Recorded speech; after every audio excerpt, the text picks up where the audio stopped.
Anyways, on to the second testimony. After about, about 14 minutes, about 35 minutes into the freaking case. Jeez. Unlike the last one, which I had gotten to the second testimony about like 2 hours into the case. Oh, man. Jeez. This one goes by fast. Yay. And backstory. Huzzah.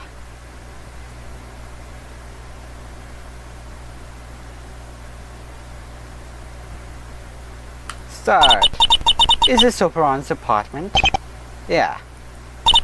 I wonder what sort of pictures he took on his trip. Oberon, it's us. Open up. Oberon, it's Mint and Henry. What gives? I have a bad feeling about this. Eh? Are you sure you aren't just overreacting? Maybe he's just overstuffed. Oberon's a morning person. He should definitely be up by now. Oberon hasn't been doing well lately. Yeah, he hasn't been in the best health lately. I think something may have happened. I'm going to get the spare key from the tubeway. Stay here in case he opens the door, okay? Got it. Huh? You again? Hello. Actually, I need Oberon versus spare key. Okay? I thought you were. Well, you see, I was supposed to visit Oberon today, but he isn't answering his door. I know he hasn't been feeling too great lately, so I'm worried that something happened to him. What? So, I'd really like the spare key to make sure he's okay. Well, okay. Thanks. Let me get it out of here, and here's the spare key. Okay, I'm going to go check on Oberon. Can you call an ambulance for me just in case? Sure, you can count on me. I've got the spare key. Here. Thanks. I sure hope Oberon's okay.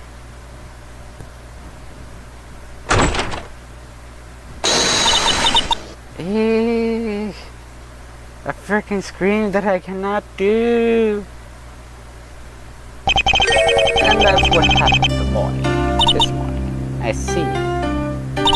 So I wasn't the only one who was invited over. I can't believe it myself, but considering the circumstances, it could only happen to you. Look, Henry, I was framed for this. What reason would I have to kill Oberon? I really want to leave you, but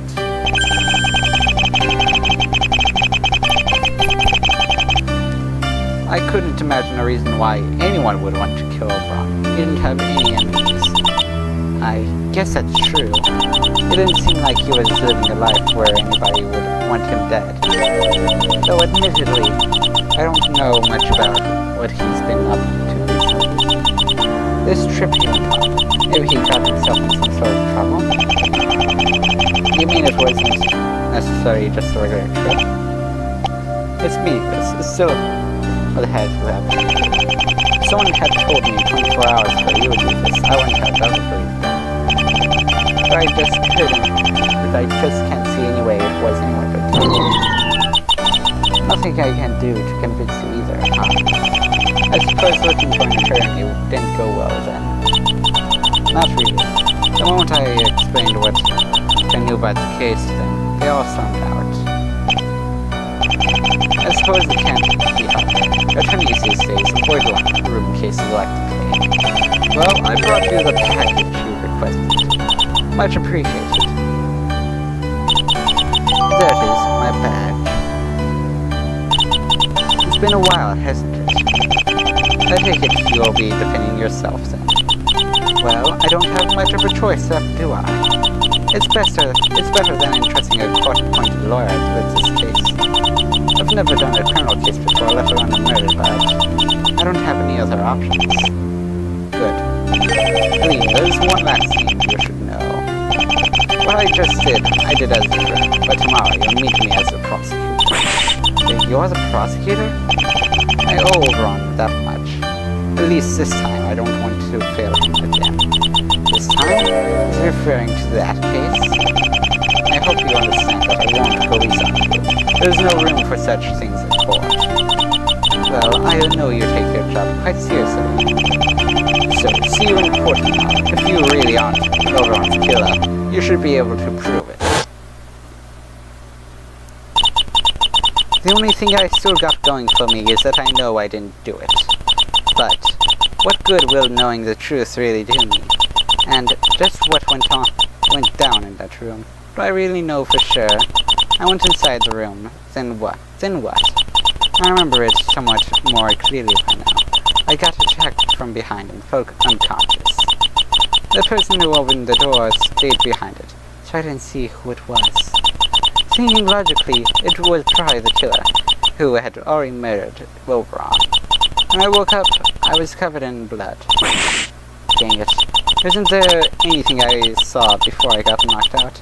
You think about the attacker. Wait, wasn't there something? What is that mirror? Something bright? A reflection? I think I saw it. Coming from the vent? That won't help me. I'll have to think about this some more. I hope I can come up with an actual theory by tomorrow. I'll need to attend court. And then to the obverse. Huzzah! And continue. The defendant is certainly suspicious. However, there's something that I'm curious about. In the testimony, didn't you mention a spare key? If a spare key to the room exists, couldn't someone have simply locked the room with it? Normally, yes. However, that key was guarded by the building superintendent all day. Nobody could use it. I plan on fully demonstrating that later on in the trial. However, I will state now that absolutely nobody could have used that key before I took it that day. The only key that was usable was the sole occupant key, the one that was found at the crime scene. Ah, I see. I've been wondering about that spare key too. I figured it wouldn't be that easy though. Misalad, you may begin your cross-examination. Huzzah! Discovering the corpse. Alright. Now then. Press! When you say you were invited, do you mean that the victim called you? What else could I mean? Of course he called you. No, I mean, did he do so over phone or send you a postcard or something? Oh, that's what you mean. Of course he called me on my phone. What did he say? I don't remember. He said something like that he was coming back the next day. He then asked me whether I could drop by at around 11 so he could show us the pictures he took. That's it? Well, no. There's more, he said. Oh, not exactly. I asked him whether there would be cake. He said there wouldn't be cake. You're upset about that? No, I was more curious about what else he told you about his trip. Where did he even go? I don't know either. Where did he go? That's what I'm asking you. He didn't really say. Maybe he wants to keep it a surprise. Come to think of it, I don't really know much about that trip either. Interesting.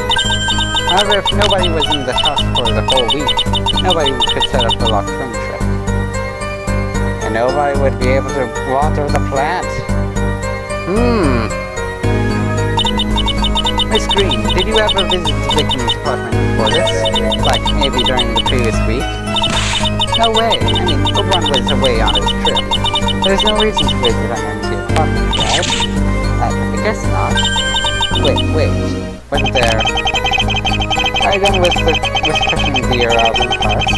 I'd like to get to the substance of the testimony. Yeah.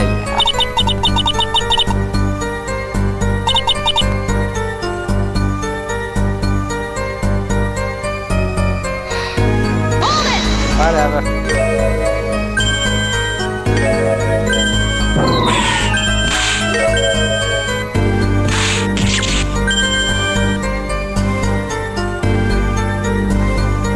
I wonder. Objection! Done. Don't need to press anything else. Something about that statement doesn't feel right to me. What's so strange about getting invited? Are you implying Oberon would never have invited me? Oh, that's probably fine. The problem isn't with the invitation itself. However, you said the victim had been away on the trip for a week, correct? That's a well-established fact by now. In that case, we run into a contradiction. With this thing over here. Oberon's plant, I don't see anything wrong with it. It's pretty as always. Ah, but that's the problem. According to the court record, this plant requires daily watering.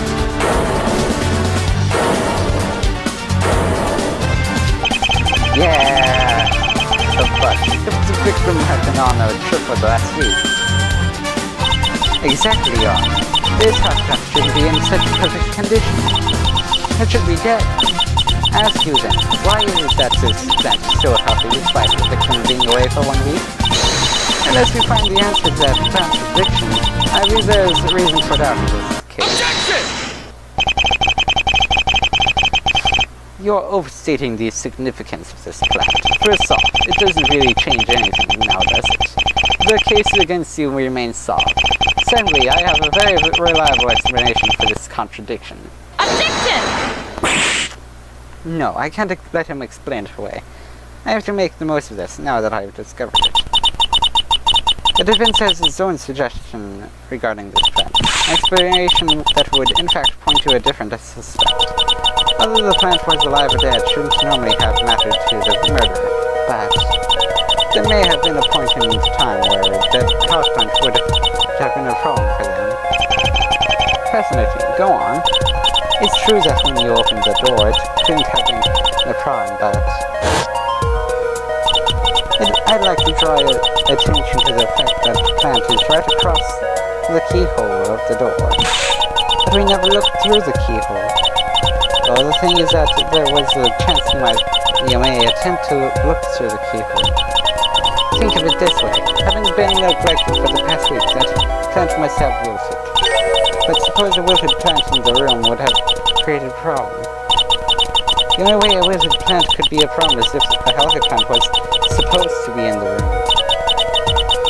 For instance, if a witness saw a healthy plant when they looked at the keyhole, I'm afraid I can't follow. Wouldn't they have looked at the same plant? In due time, Your Honor, let's go through this series step by step. I have to keep in mind what I learned in the testimony.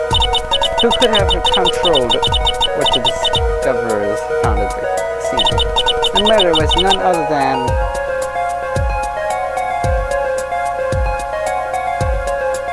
Take that! Nope. Take that! Miss Green. What? I'd think twice before doing that. Do you want to know what happened the last time someone successfully accused the Green? They turned out to be correct. But this time you've really got this wrong. Miss Law, is there any specific reason why it has to be Miss Green? She is the only one who had an opportunity to alter something.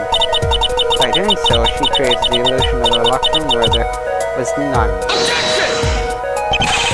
Ridiculous. Most Miss Green and me confirmed the door was already locked. It's really locked. This is a matter of timing. I won't deny that. When you got the reply, you both checked whether the door was locked. However, that was the only time you checked, right? There was a certain moment after this. A moment where Miss Green could have, as I said, altered something. This is what she could have used to make you think the room was locked.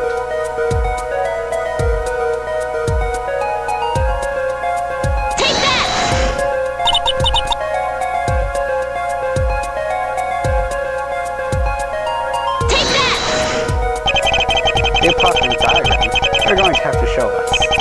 What could the witness have used in order to trick us into thinking that this was a locked room? Take that! Another apartment on the same floor, of course. The door you first arrived at was in fact not the door to Oberon's apartment.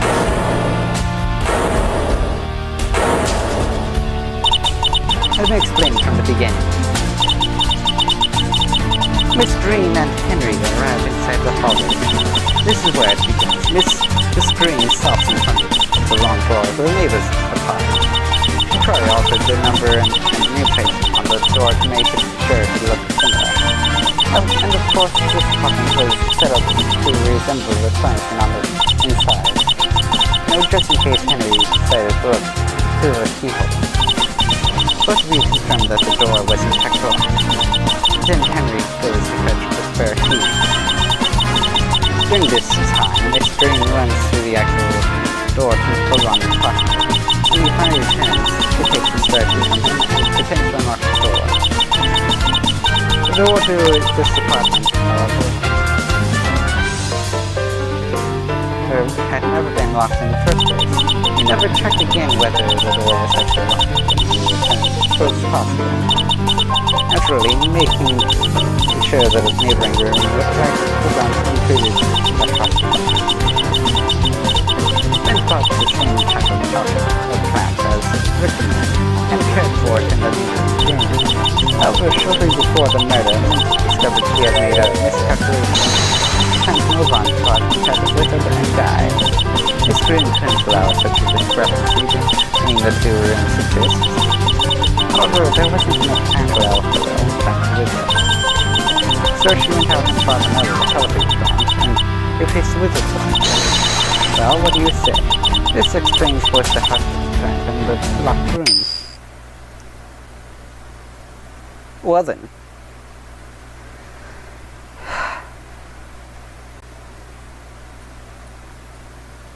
I guess I might actually end the video here, and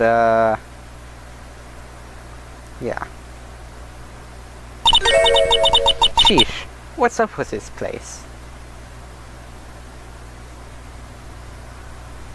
And I shall see you in the next video, YouTube. Goodbye.